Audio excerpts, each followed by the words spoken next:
میں جس وقت جیل میں تھا، میری اسیری کے دوران کراچی میں ایک ریلی کے اندر جو اہل سنت و جماعت کی تاریخی ریلی تھی، لاکھوں لوگ اس میں موجود تھے، سیاست معاویہ رضی اللہ تعالی عنہ زندہ باد کا نعرہ لگایا گیا کہ کچھ لوگ معاذ اللہ حضرت امیر معاویہ رضی اللہ تعالی عنہ پر تان کر رہے تھے، گالی گلوچ کر رہے تھے، بالخصوص کراچی کے اندر۔ تو اس کے رد عمل میں حضرت امیر معاویہ رضی اللہ تعالی عنہ کے ساتھ اظہار یکجہتی، اظہار محبت کے لیے یہ نعرہ لگایا گیا۔ ابھی 6 مارچ کو اسلام آباد کے اندر ایک بہت بڑا پروگرام ہوا، سنی کانفرنس۔ اس کانفرنس کے اندر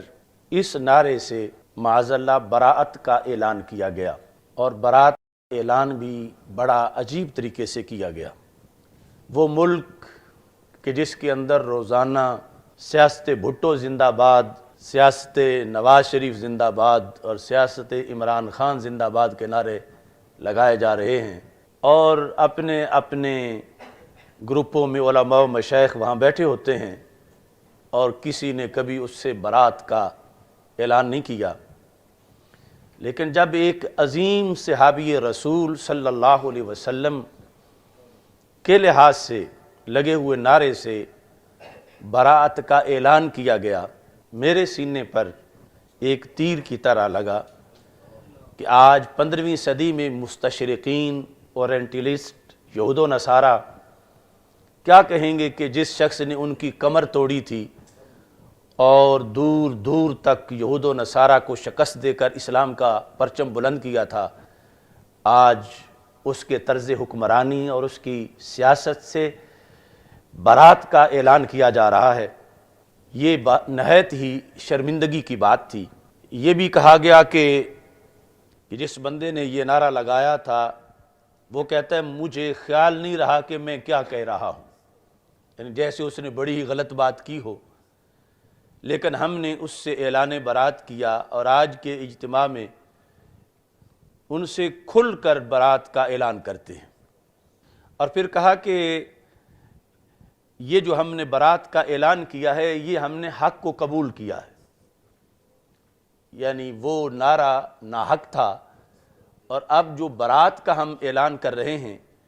کہا گیا ہمارا اصول یہ ہے کہ تعویل ہر بات کی ہو سکتی ہے، توجیہ ہر بات کی ہو سکتی ہے، لیکن جو انا قبول حق میں رکاوٹ بن جائے، اللہ اس سے ہمیں اپنی پناہ عطا فرمائے۔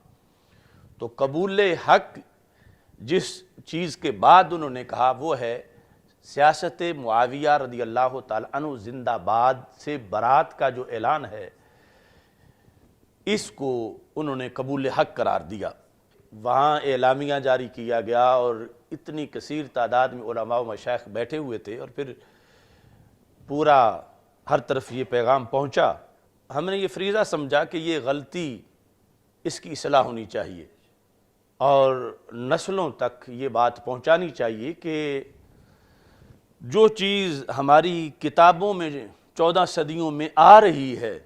وہ کتابوں میں صحیح ہے، تو پھر ریلی میں اگر کسی نے کہہ دیا تو پھر بھی صحیح ہے۔ اتنے مہینے کے بعد آ کے اچانک ایک ایسے موڑ پر اسے واپس لیا گیا کہ واپس لینے والا شخص جب اس پہ ایک دھڑے کی طرف سے مسلسل اعتراضات ہو رہے تھے، گالیاں دی جا رہی تھیں، ان گالیوں کا رخ بدلا گیا، اپنے تقدس کو بچایا گیا، اور دوسری طرف جو گالیاں دینے والے تھے وہ بھی عجیب لوگ ہیں کہ انہیں اس وقت تو بد عقیدہ کے پیچھے نماز پڑھنا بھی یاد آ گیا، اور ویسے انہیں دین کے امور کی کوئی خبر نہیں، یعنی اپنے معاملات میں ایک دوسرے کو نیچا دکھانے کے لحاظ سے دین کو استعمال کرتے ہیں اور پھر چھوڑ دیتے ہیں۔ میرے رسول صلی اللہ علیہ وسلم کے ایک عظیم صحابی کے بارے میں لا تعلقی اور برات کا اعلان کیوں کیا گیا؟